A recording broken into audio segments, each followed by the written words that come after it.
We live in an age where literally everything seems to be just a click away. Information, entertainment, social connection. It's all there, delivered in seconds. We have more resources, more options, and more distractions than any generation in human history. And yet, there's a strange paradox playing out. We've never been so stuck, so unmotivated. There's this growing wave of apathy, this deep-seated feeling of being drained, and it's affecting millions of us. The easy explanation, the one we often tell ourselves, is that we're lazy, that we lack discipline, or maybe even that it's some kind of moral weakness. But what if that entire conclusion is completely wrong? What if the problem isn't a lack of motivation at all? What if, instead, it's an excess of stimulation? A constant, deafening noise that's suffocating any chance we have of making a genuine connection with ourselves. This is the exact idea that many contemporary thinkers are exploring, and it echoes the profound insights of Viktor Frankl. If you don't know his story, Frankl was an Austrian psychiatrist who survived the absolute hell of the Nazi concentration camps. He watched his entire family be exterminated in Auschwitz. He spent years living face to face with death, starvation, and unimaginable brutality. And yet, through it all, he managed to find a source of strength inside himself. This strength didn't come from seeking pleasure, or even from the hope of one day being free. It came from something much, much deeper. It came from meaning. Frankl's core belief, the foundation of his work, is that human beings are driven, above all else, by a will to meaning. It's not the chase for comfort or pleasure or even success that truly keeps us going. It's our ability to find and attach a sense of significance to our own existence, especially when we're facing the absolute worst circumstances imaginable. This single thought casts a deeply unsettling light on the world we live in today. If real, genuine motivation is born from meaning, what happens to us when our entire society is conditioned to chase only pleasure and distraction? What happens to the human spirit when every single moment of boredom is instantly filled with a short video? When every pause for thought is interrupted by a notification? When every ounce of silence is drowned out by some external noise? This video is an invitation to a radical reflection. Maybe you're not unmotivated. Maybe you're just exhausted. Exhausted from chasing goals that don't feel like your own. Exhausted from consuming content that doesn't actually nourish you. Exhausted from living in a constant, buzzing state of digital distraction. In this light, your lack of motivation isn't a defect, it's a symptom. It's a warning flare from a deeper part of you, signaling that something essential has been lost in all the noise. And that is exactly what we're going to explore together. We'll look at how modern hyper-stimulation is systematically eroding our ability to find a purpose. We'll investigate how silence, emptiness, and even discomfort, the very things we're taught to avoid at all costs, are actually the secret pathways to rediscovering who we are. And we'll see how the ideas of a man who survived the hell of the 20th century can still be a powerful guide for us as we navigate the technological and existential chaos of the 21st.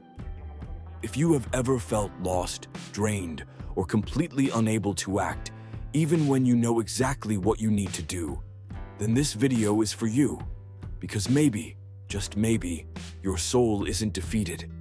Maybe it's just trying to tell you that it's time to come back home. Our minds were simply not built for this.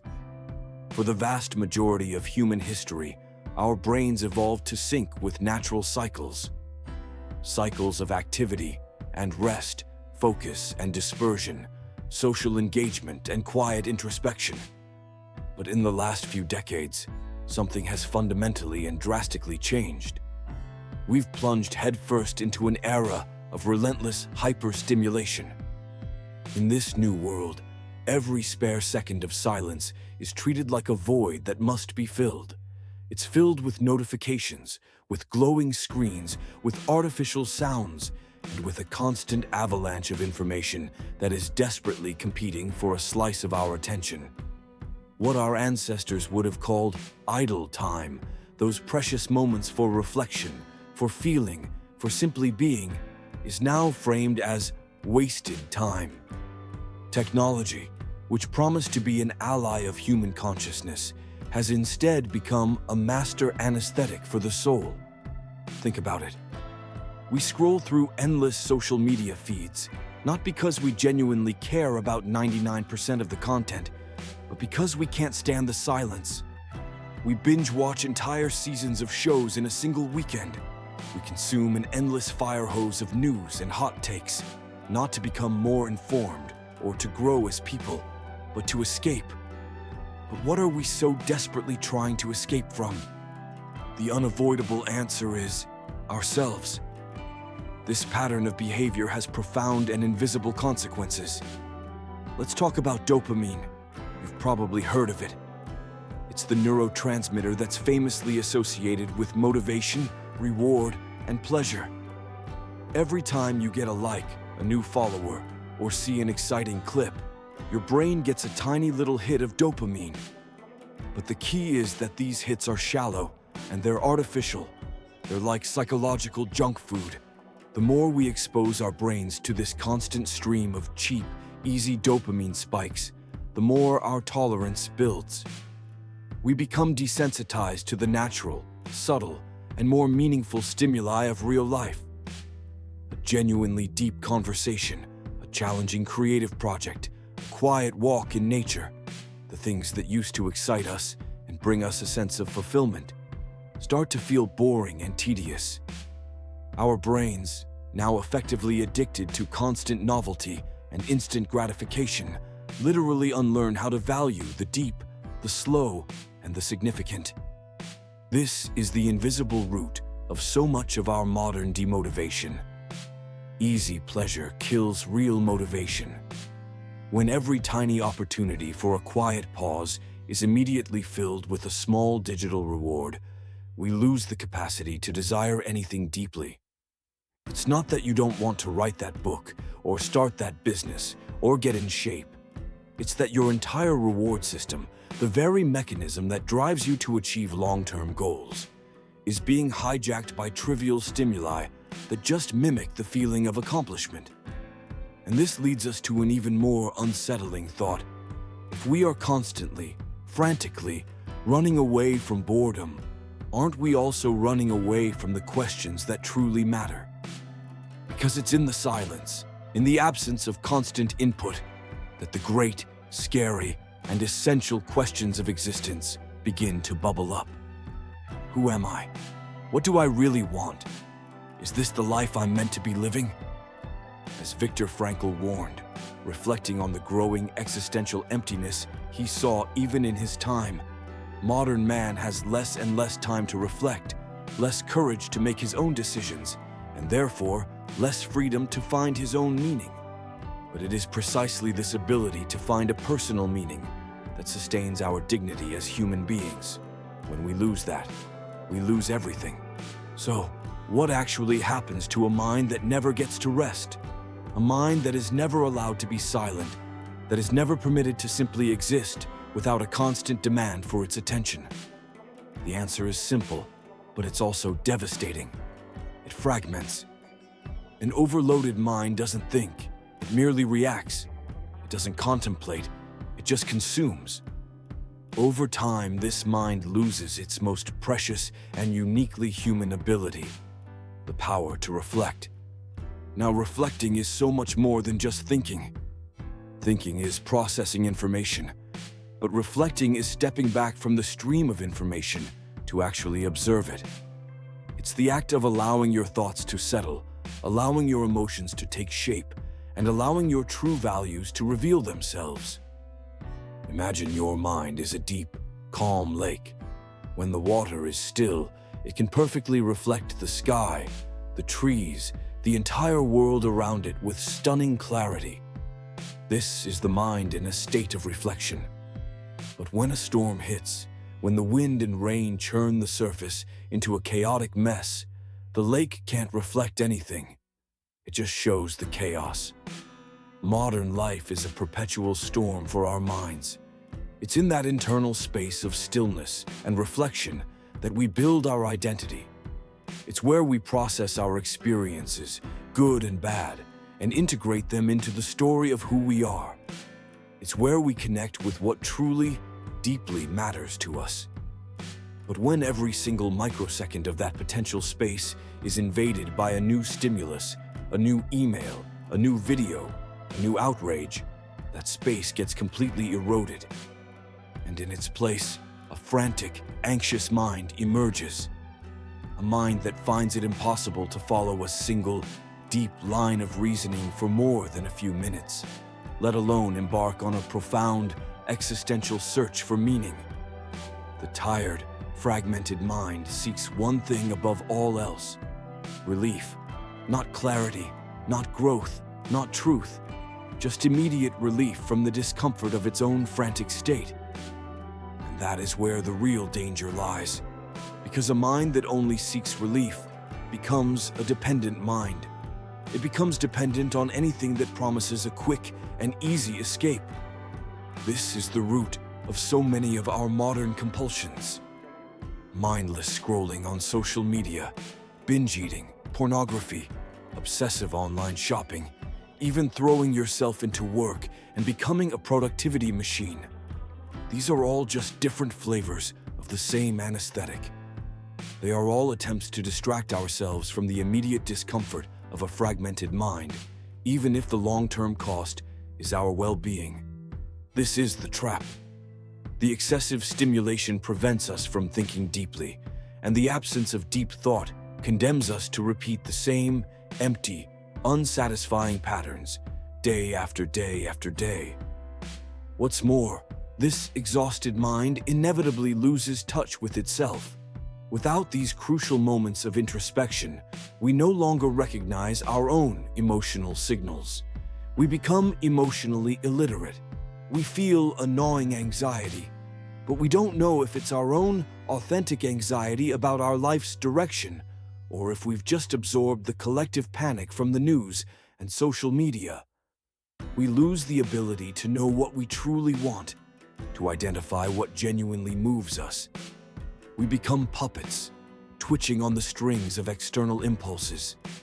We start living a life based on what is suggested to us, what is advertised to us, or what is imposed upon us, not on what organically emerges from within. The Danish philosopher Søren Kierkegaard once wrote that the greatest form of despair is to choose to be something other than oneself. But how can you possibly choose to be yourself if you are never given the time or the space to actually find yourself? A mind that does not reflect is a mind that is alienated from its own essence. And it is precisely this state of alienation that fuels what we call demotivation. Because when you are fundamentally disconnected from your own emotions, your own values, and your most authentic goals, then of course any action you take is going to feel forced, artificial, and draining. Genuine motivation doesn't just appear out of nowhere. It is the natural byproduct of a strong inner connection. And that connection requires silence. It requires space. It requires a pause. Viktor Frankl pointed this out perfectly. He said, "Between stimulus and response, there is a space. In that space is our power to choose our response. In our response lies our growth and our freedom." But what happens when that space is completely obliterated? When there is no longer an interval between the stimulus of a notification and our response to grab the phone? When there is no choice, only an automatic, conditioned reaction? We lose our freedom. It's so common to hear people use phrases like, "I just feel so stuck," or "I can't get myself to do anything," or "It feels like something is sucking the life out of me." These aren't just dramatic outbursts. They are accurate diagnoses of a deep problem.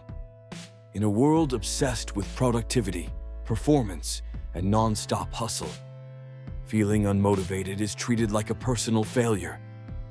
We think we're broken, that some essential part is missing from inside us. But what if the truth is the exact opposite? What if this apathy is actually a healthy symptom of a sick system? What if this feeling of demotivation is not weakness, but a powerful form of protest? It is the muffled cry of a psyche that can no longer bear to chase after empty goals, to hit imposed targets, to respond to shallow stimuli that promise happiness, but only deliver more emptiness.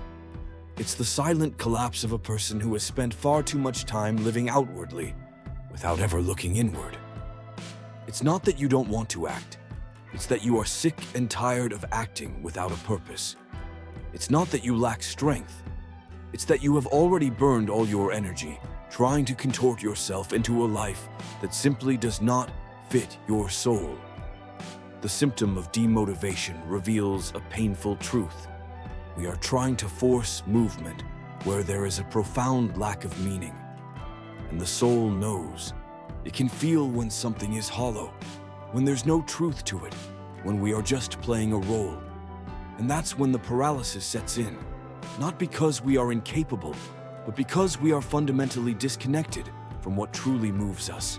Imagine a plant that's been put in poor, nutrient-deficient soil, placed in a windowless room, and exposed to a harsh, artificial light 24 hours a day. Can that plant grow? Well, maybe. But it will be weak, it will be pale, and it will be fundamentally disconnected from its own nature.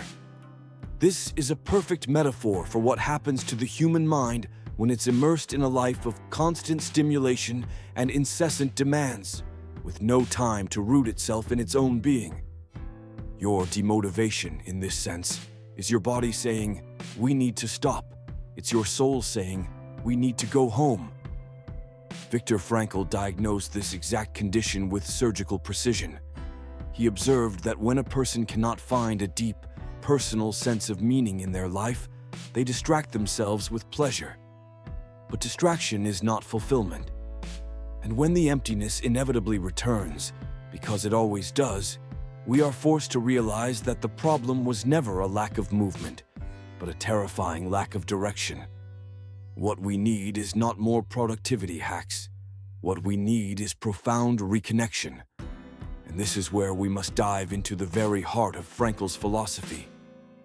This is a man who survived the hell of the concentration camps to teach the world something that our modern society seems desperate to forget.